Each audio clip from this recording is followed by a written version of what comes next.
Computer language, computer भाषा, जिस तरीके से हमारी भाषा होती है वैसे ही एक कंप्यूटर की भाषा होती है। जैसे हम एक दूसरे से बात करते हैं तो आसानी से समझ में आ जाता है। कई बार आपने देखा होगा कि जब हम हमारी भाषा से अलग भाषा में बात करते हैं तो कुछ चीज़ें समझ में नहीं आती। जैसे आप इंग्लिश में बात करते और हिंदी वाले से बात करेंगे तो बहुत सारी चीज़ें आपको समझ में नहीं आएंगी, मतलब क्योंकि आप हिंदी नहीं जानते, वो इंग्लिश जानता है।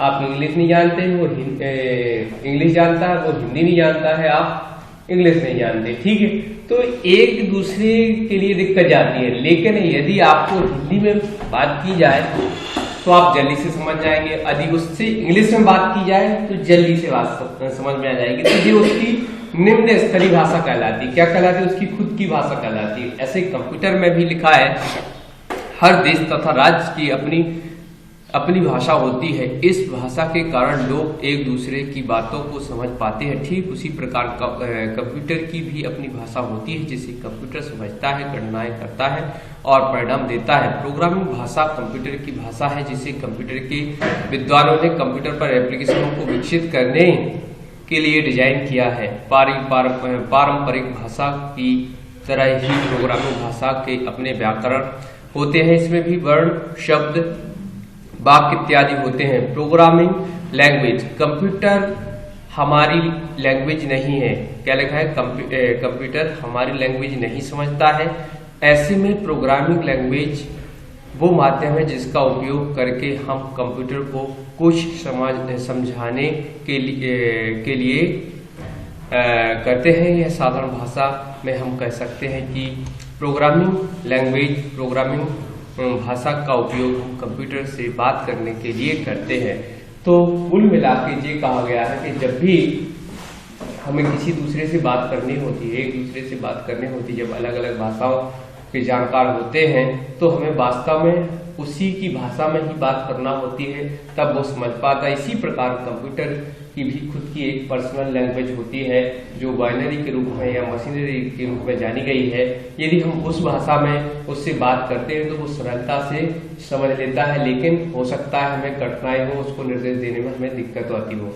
ठीक है, फिर भी आगे देखिए लिखा है, जिस प्रकार से हमारी लैंग्वेज में व्याकरण होते हैं, क्या होते हैं, वैसे इसके अंदर भी कुछ नियम कानून होते हैं। तो देखिए इसमें लिखा है, प्रोग्रामिंग लैंग्वेज निर्देशों की एक विशेष सेट है जो कंप्यूटर पर कुछ कार्य करने या किसी प्रॉब्लम के समाधान के लिए उपयोग होता है। कंप्यूटर किसी प्रोग्रामिंग लैंग्वेज के निर्देशों को एग्जीक्यूट करता है ताकि वो एक सही उत्तर या आउटपुट दे सके। मतलब ये हुआ, जब भी हम कंप्यूटर की पहले बात की गई निर्देश, कमांड, जे हम पहले भी देख चुके हैं प्रोग्रामिंग भाषा में, सॉफ्टवेयर में, कि मतलब कमांड या निर्देशों के समूह को ही प्रोग्राम कहते हैं। प्रोग्राम मतलब एक से ज्यादा उनको आदेश दिए गए कि इसके बाद ये करना है, इसके बाद ये करना है, इसके बाद ये करना है। तो यहाँ पर भी एक सेट होता है। क्या होता है? निर्देशों का, कमांड का एक सेट होता है जो काम करता है। अब इस सेट में क्या क्या हो सकता है? 0 से 9 के अंक हो सकते हैं, A से Z के अक्षर हो सकते हैं, विभिन्न प्रकार के सिंबॉलिक चिन्ह हो सकते हैं। अब उनमें हम लिख के और उस प्रोग्राम को एग्जीक्यूट करा सकते हैं, जिससे कंप्यूटर आसानी से समझ लेता है। अब देखिए लिखा है, प्रोग्रामिंग भाषाओं के प्रकार, type of programming language. Programming भाषा कई हैं, माने अनेक भाषाएं बनाई गई। पहले निश्चित थी कि हमने जब प्रथम पीढ़ी की बात की तो प्रथम पीढ़ी में हमने ENIAC कंप्यूटर जोड़ा, याद है, एडवेक आया, तो वहां पर हम बाइनरी भाषा और असेंबली भाषा का यूज कर रहे थे। फिर अगले स्टेप में आए फोर्टान और कोबोल आ गई, फिर ऐसी क्रम से हमारे पास बढ़ती गई। अब हम बहुत सारी भाषाओं का प्रादुर्भाव हो गया है, लेकिन हम इसके हिसाब से बात करते हैं। तो कंप्यूटर में दो प्रकार की लैंग्वेज पाई जाती है। तो लिखा है प्रोग्रामिंग भाषा कई है, कुछ को हम समझते हैं तथा कुछ को केवल कंप्यूटर ही समझता है। मतलब कुछ चीजों को हमारे लिए बनाई गई हैं, कुछ चीजों के लिए कुछ अनेक भाषाएं केवल कंप्यूटर के लिए बनाई गई हैं। कुछ भाषाएं हमारे लिए बनाई गई जो हम समझ पाते हैं और उस भाषा में हम कंप्यूटर को जवाब देते हैं, और लेकिन कुछ भाषाएं ऐसी भी है जो केवल कंप्यूटर के अलावा हम नहीं समझ पाते। जिन भाषाओं को केवल कंप्यूटर समझता है वो आमतौर पर निम्न स्तरीय भाषाएं कहते हैं या लो लेवल लैंग्वेज कहते हैं। जिन भाषाओं को केवल कंप्यूटर आसानी से समझ पा रहा है उन भाषाओं को क्या कहा गया है? निम्न स्तरीय लो लेवल लैंग्वेज, जैसे मशीनरी और असेंबली लैंग्वेज, राइट। तो जिन भाषाओं को हम समझ सकते हैं उन्हें उच्च स्तरीय भाषा कहा गया है। क्या कहा गया है? सीधा सा मतलब है, यदि हम आपकी भाषा में समझाएं, जो आपकी भाषा है, मान लो आप हिंदी भी नहीं बोलते, गांव में चले जाओ, थोड़े से खड़ी, बुंदेली, अलग अलग तरीके की भाषाएं आती है, वो हिंदी से थोड़ी सी अलग। कुछ शब्द आप उन भाषाओं की लिखने में तकलीफ हो जाती है। यदि अब कल ही हम एक वो लिख रहे थे, मुख्तियारनामा, पावरा फटरनी, क्या लिख रहे थे? पावरा फटरनी लिख रहे थे, तो उसमें लिखा गहनी। गहनी शब्द काय के लिए यूज किया गया?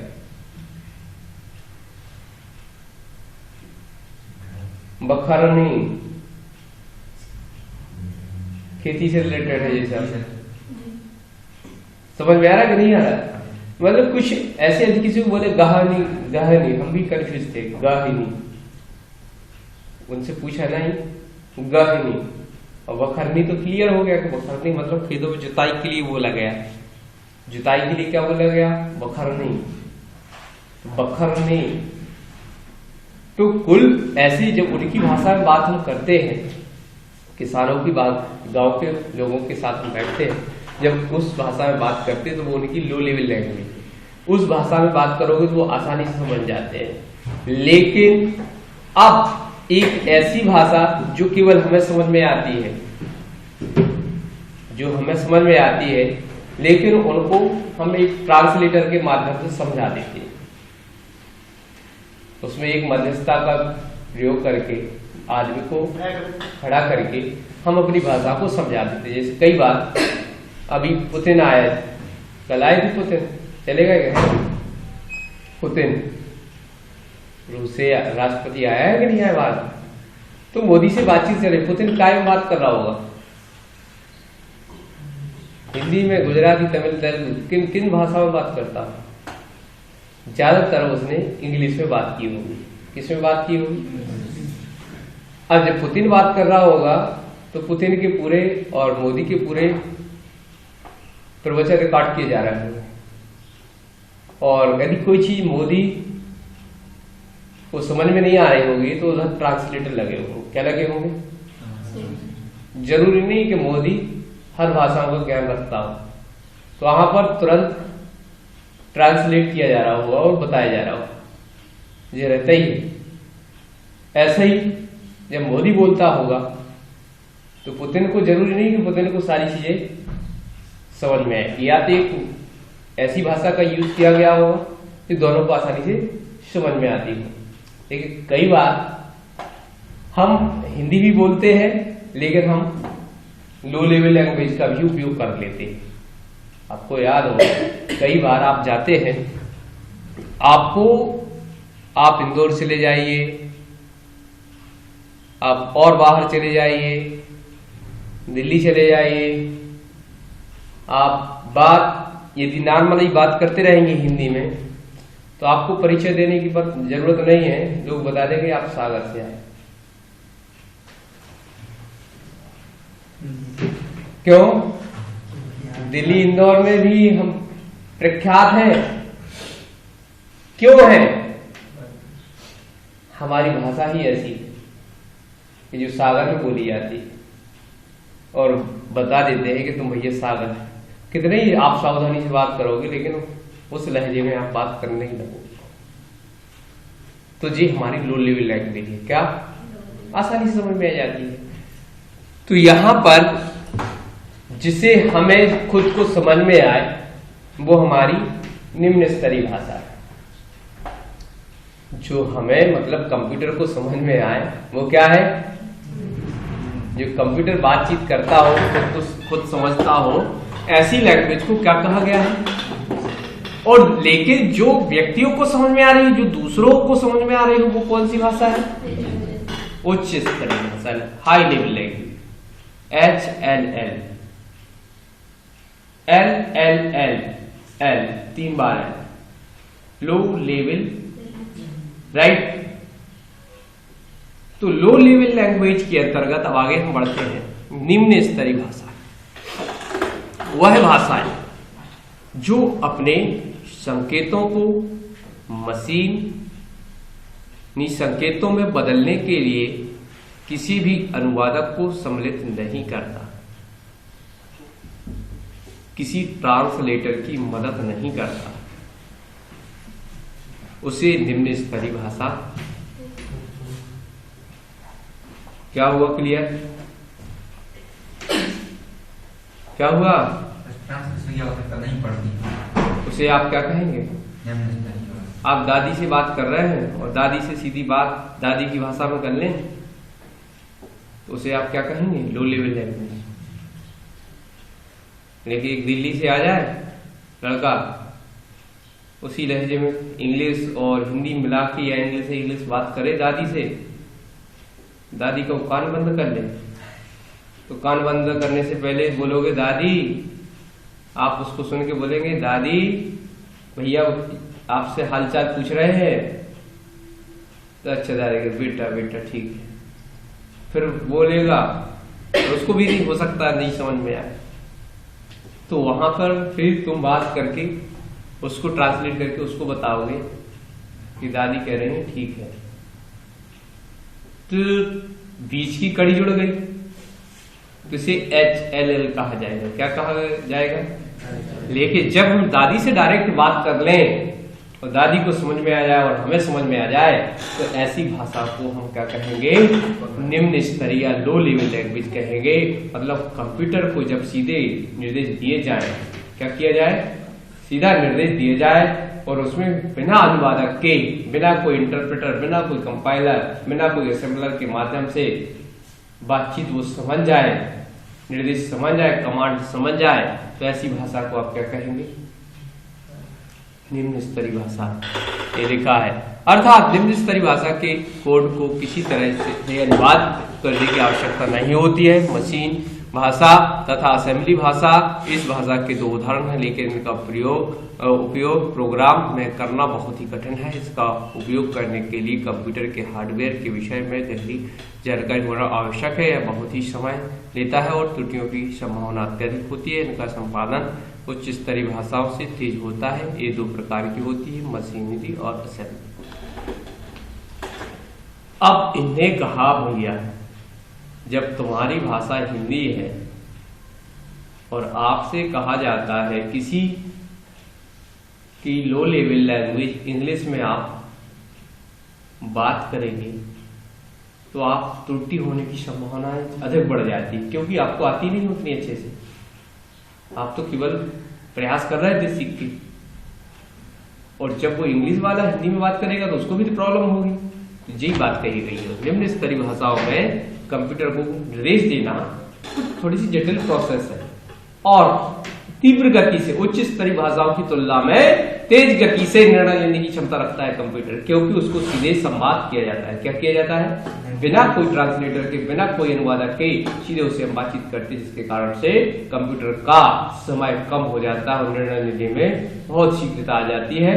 लेकिन जो यूजर होता है उसको कठिनाइयां होती है, क्योंकि उसको कमांड देने में तकलीफ होती है, कठिनाइयां होती है, क्योंकि इतना नॉलेज होना, और प्रत्येक जो हार्डवेयर की पेरिफेरल डिवाइस होती है उसके हिसाब से कंप्यूटर को निर्देश दिए जाते हैं। तो इस तरीके से हार्डवेयर की जानकारी होगी तभी जाके आप निम्न स्तरीय भाषाओं में उससे बात या कमांड या ऑपरेट कर सकते, इसलिए थोड़ी सी जटिल प्रोसेस है। राइट, ये 2 प्रकार की होती है। नंबर 1 मशीनरी है, अब आया कंप्यूटर प्रणाली सिर्फ अंकों के संकेतों को समझता है जो कि बाइनरी 1 या 0 होता है। अतः कंप्यूटर को निर्देश सिर्फ बाइनरी कोड 1 या 0 में ही दिया जाता है और जो निर्देश बाइनरी कोड में देते हैं उन्हें मशीनी भाषा कहते हैं। मशीनी भाषा मशीन के लिए सरल होती है और प्रोग्रामर के लिए कठिन होती है। मशीन भाषा प्रोग्राम का रखरखाव भी बहुत कठिन होता है क्योंकि इसमें त्रुटि एरर की संभावना अधिक होती है। मशीन लैंग्वेज प्रत्येक कंप्यूटर सिस्टम पर अलग अलग कार्य करती है, इसलिए एक कंप्यूटर के कोड दूसरे कंप्यूटर पर नहीं चल सकते। तो सरल भाषा में डिकोड कर दिया गया मशीनी भाषा। अलग से कुछ नहीं रटना है आपको। सबसे पहले आप बताएंगे मशीनी लैंग्वेज क्या है। सबसे पहले बताएंगे मशीनरी लैंग्वेज या लो लेवल लैंग्वेज या निम्न स्तरीय लैंग्वेज के नाम से भी जाना जाता है। यह कंप्यूटर की पर्सनल लैंग्वेज है। क्या है? कंप्यूटर की पर्सनल लैंग्वेज है। इसमें केवल कंप्यूटर को निर्देश 0 और 1 में ही दिए जाते हैं या बाइनरी कोड में ही दिए जाते हैं। 0 और 1 जो होता है इसका लैंग्वेज का शब्द होते हैं।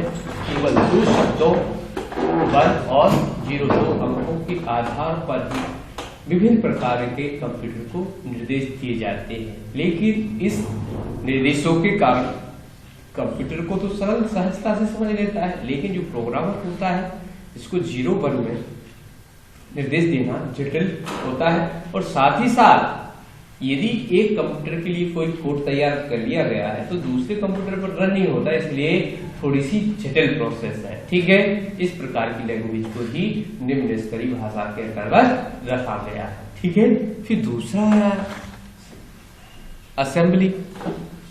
क्या लिखा है? असेंबली भाषा में निर्देश अंग्रेजी के शब्दों के रूप में दिए गए जैसे कि NOV, ADD, SUB आदि। इसे निमोनिक कोड, क्या लिखा है? निमोनिक कोड कहते हैं। मशीन भाषा की तुलना में असेंबली भाषा को समझना सरल होता है, लेकिन जैसा कि हम जानते हैं कि कंप्यूटर एक इलेक्ट्रॉनिक डिवाइस है और यह सिर्फ बाइनरी कोड को समझता है, इसीलिए जो प्रोग्राम असेंबली भाषा में लिखा जाता है उसे मशीन स्तरीय भाषा में अनुवाद करना होता है। ऐसा ट्रांसलेटर जो असेंबली भाषा को मशीन भाषा में ट्रांसलेट करता है उसे असेंबलर। अब देखिए असेंबली भाषा को आपको कहीं से ढूंढना नहीं है, सीधा सा बता दिया गया है। हमने बोला था, जैसे दूसरे बैच में पढ़ा चुके हैं, जैसे अभी हम एक शब्द बोलेंगे आपका तुरंत जवाब आएगा। सी फॉर आया। ज्यादातर लोग क्या बोला? सी फॉर कैट। जी क्यों बोला गया? एक असेंबली बनाई गई है, C for cat, D for dog, शुरू से हम लोगों को सिखाया गया।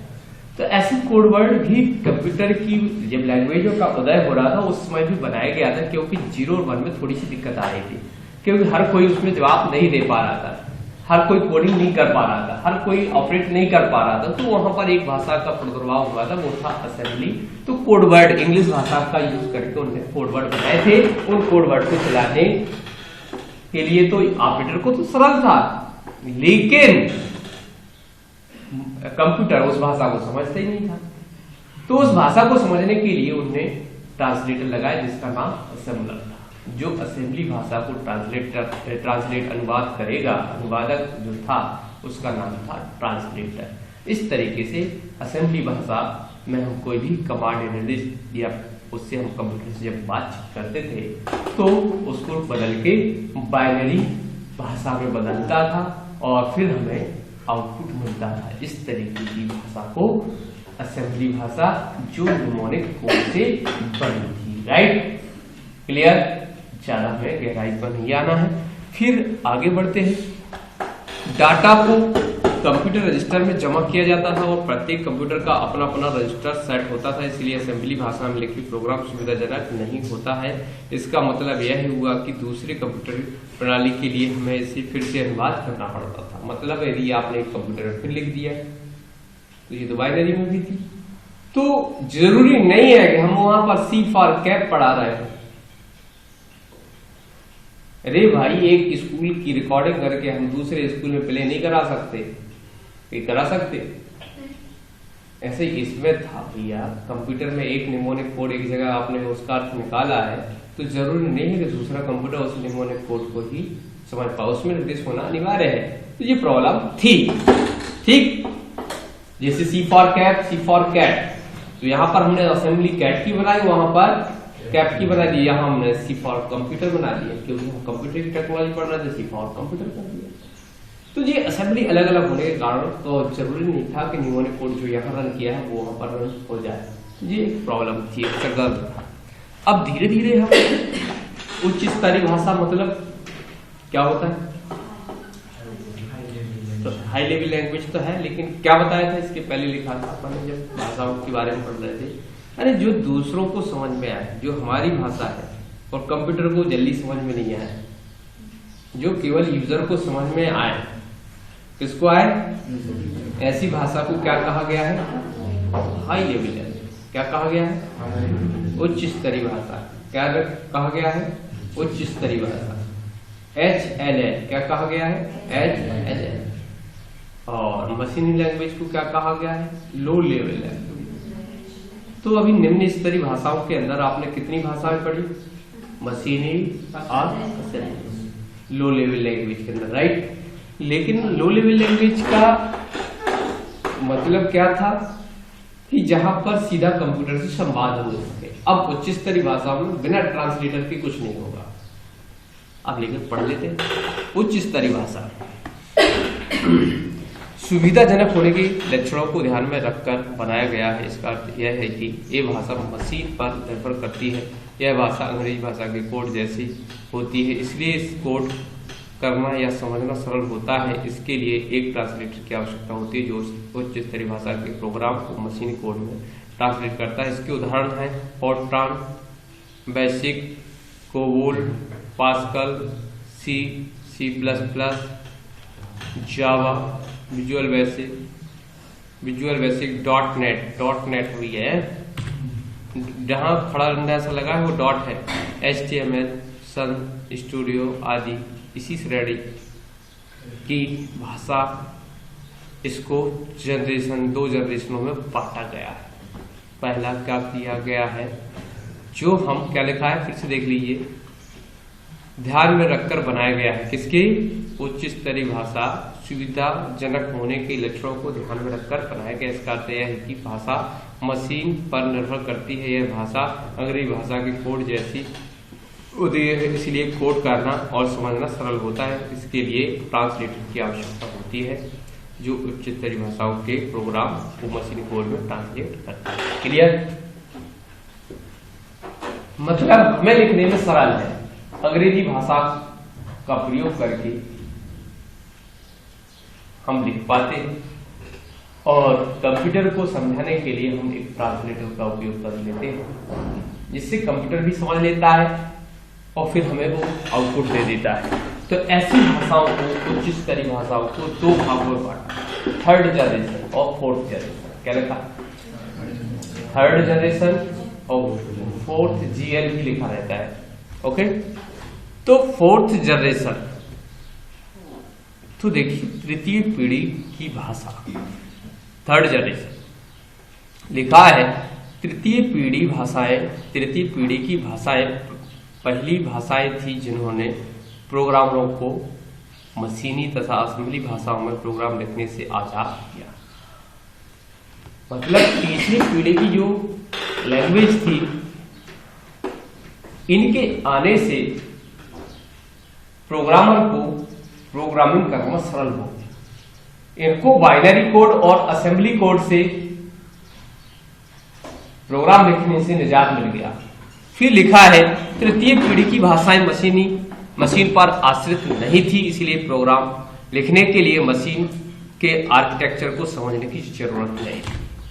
सबसे मुख्य बात ये हो गई कि अब हमें सिस्टम में पता नहीं करना है कि कौन कौन से पार्ट्स, कौन कौन से हार्डवेयर, क्या आर्किटेक्चर बना हुआ है, नहीं, आप तो लिखना शुरू कर दोगे, वो सब अपने हिसाब से कन्वर्ट कर देगा। इसके अतिरिक्त प्रोग्राम पोर्टेबल हो गए, जिस कारण प्रोग्राम को उनके कंपाइल व इंटरप्रेटर के साथ एक कंप्यूटर से दूसरे कंप्यूटर में कॉपी किया जा सकता था। इसके पहले जो था कि एक कंप्यूटर में प्रोग्राम कराया तो दूसरे में चलना जरूरी नहीं है कि चली जाए, एरर आ जाए, लेकिन अब ऐसा विकसित किया गया, उच्च स्तरीय भाषाओं में ऐसा विकास किया गया कि एक सिस्टम में बना के आप किसी भी सिस्टम में रन करा सकते हैं। एक जगह कंपाइलर या इंटरप्रेटर की मदद से ट्रांसलेट करके आप किसी भी प्रोग्राम में रन कर सकते हैं। तृतीय पीढ़ी के कुछ अत्यधिक लोकप्रिय भाषाओं में Fortran, basic, COBOL, pascal, C++ आदि। क्लियर? तो ऐसी भाषाओं को, तृतीय पीढ़ी की भाषाओं को आप लिख पाएंगे कि नहीं लिख पाएंगे? क्या लिख पाएंगे? अरे जो तृतीय पीढ़ी की भाषाएं थी, यदि कुछ याद ना रहे आपको, इतना बस याद रख लेना, तृतीय पीढ़ी की जो भाषाएं थी, बाइनरी भाषा से ऐसा विकास किया गया कि बाइनरी भाषा के कोड में प्रोग्रामर को लिखने से आजादी मिल गई। क्या मिल गई? अब वो अपनी भाषा में लिखकर कंप्यूटर को समझाते थे, क्योंकि उसमें इंटरप्रेटर और कंपाइलर की मदद से उस प्रोग्राम को कंपाइल करके या ट्रांसलेट करके कंप्यूटर को समझने योग्य बनाते थे। और बाद में भी हम पहले की पीढ़ियों में हम निम्न स्तरीय भाषाओं में हम देखते थे कि एक बार कोड लिखने के बाद दूसरे कंप्यूटर को नहीं कर पाते थे। अब इस समस्या से भी हमें मुक्ति मिल गई कि यदि एक प्रोग्राम को एक सिस्टम में कंपाइल इंटरप्रेटर की मदद से कंपाइल या एक्जीक्यूट करा लिया है, तो इसे कॉपी करके दूसरे सिस्टम पे आसानी से रन किया जा सकता है। ये सुविधा हमें थर्ड पीढ़ी की जनरेशन में मिल गई थी। जो थर्ड जनरेशन की भाषा थी, थर्ड पीढ़ी की जो भाषाएं थी, उसमें हमें ये सुविधाएं मिली थी। इनके कुछ उदाहरण है तो आप बता सकते हो, फोर्ट्रान, कोबोल, C++, पास्कल, ठीक है। तो ये चीजें आप बताएंगे। अब आया फोर्थ चीज, जो कई बार आता है, चतुर्थ पीढ़ी की जिन भाषाओं के साथ हम काम कर रहे हैं वो चतुर्थ पीढ़ी की ही है, क्योंकि केवल 25% लैंग्वेज को सीखने के बाद 75% खुद लैंग्वेज काम करती है।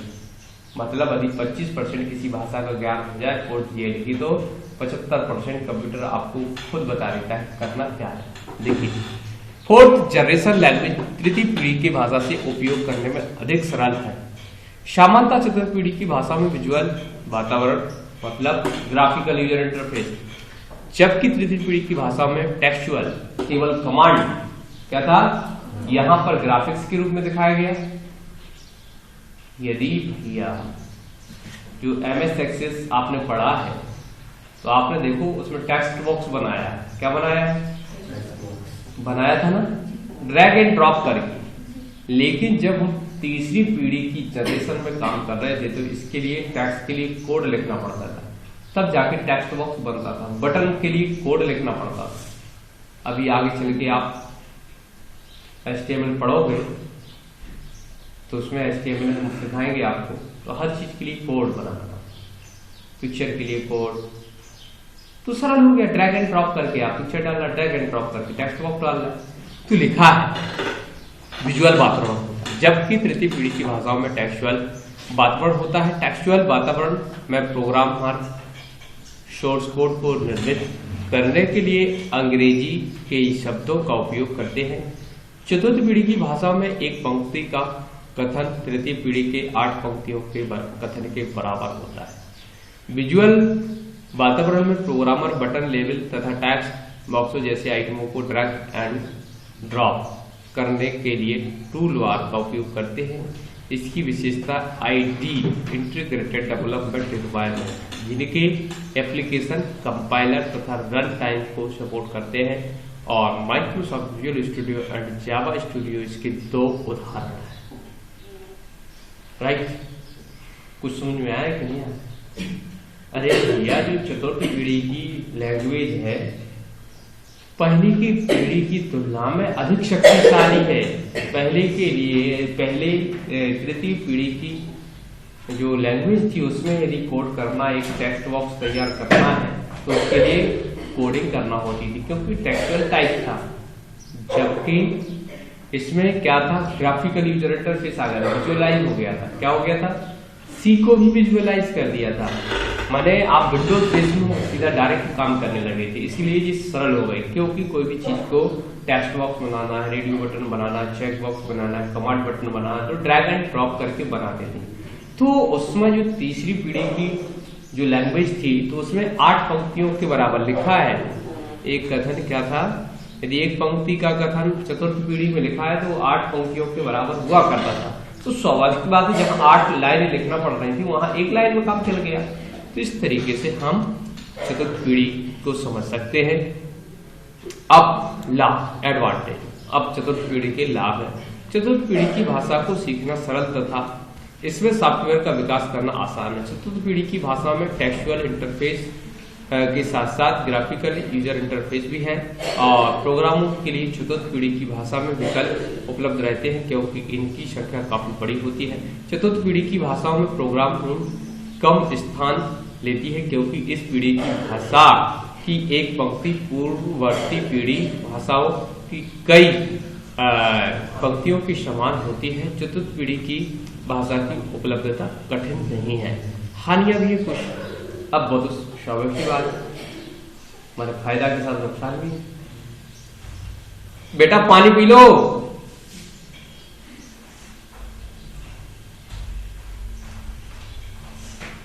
क्या हो गया?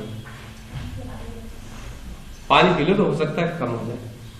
चतुर्थ पीढ़ी की भाषा है उच्च कॉन्फ़िगरेशन के कंप्यूटरों पर सही संचालित हो सकती है। इस पीढ़ी की भाषाओं के लिए विशेषज्ञता की कम आवश्यकता होती है। इसका अर्थ है कि इसमें प्रोग्रामिंग आसान होने के कारण नए सीखे भी सॉफ्टवेयर को विकसित करने में सक्षम हो पाते हैं। परिणाम स्वरूप विशेषज्ञों का महत्व कम हो गया।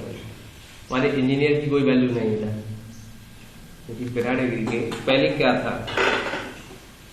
4, 5, 6 साल मेहनत करने के बाद इंजीनियर बन पाता था। अब 1-2 साल, एक ही साल या 6 महीने आप अच्छे से पढ़ लो तो जो काम 6 साल में सीख के आया वो 6 महीने में, 2 महीने में कवर कर रहे लोग। तो मार्केट में उथल पुथल मची हुई है, देख रहे हैं। सॉफ्टवेयर इंजीनियरों की कोई वैल्यू नहीं बची है। कुछ विशेषज्ञ हैं जो विशेषज्ञ मतलब वास्तव में विशेषज्ञ, उनको बस पकड़ा जा रहा, बाकी वर्करों को तो कम पैसे में लगाया जा रहा है। उन्होंने कहा टाइपिस्ट तो 10-20 लाख का इंजीनियर थोड़ी लगाया जाए, और 2-5-10 हजार रुपए का लड़का लगा दिया, ये तो तुम करो, उसको एक ही काम तुम्हें यही बस करना है, ऐसा ऐसा बता दिया वो करके दे। तो कुल मिला के देखो नुकसान हुआ सबसे बड़ा। फिर क्या हुआ, इस पीढ़ी में प्रोग्रामिंग भाषा की एक बड़ी श्रृंखला होती है जिससे यह निर्णय ले पाना कठिन हो जाता है कि किसका प्रयोग किया जाए तथा किसे छोड़ा जाए। अब ये भी बहुत सारी दिक्कत होती है कि किस प्लेटफॉर्म पर काम किया जाए, किस प्लेटफॉर्म को छोड़ा जाए। तो ये बहुत सारी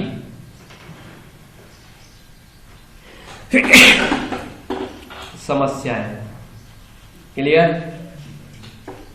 तो जी हमारे हिसाब से प्रोग्रामिंग भाषाएं क्लियर है।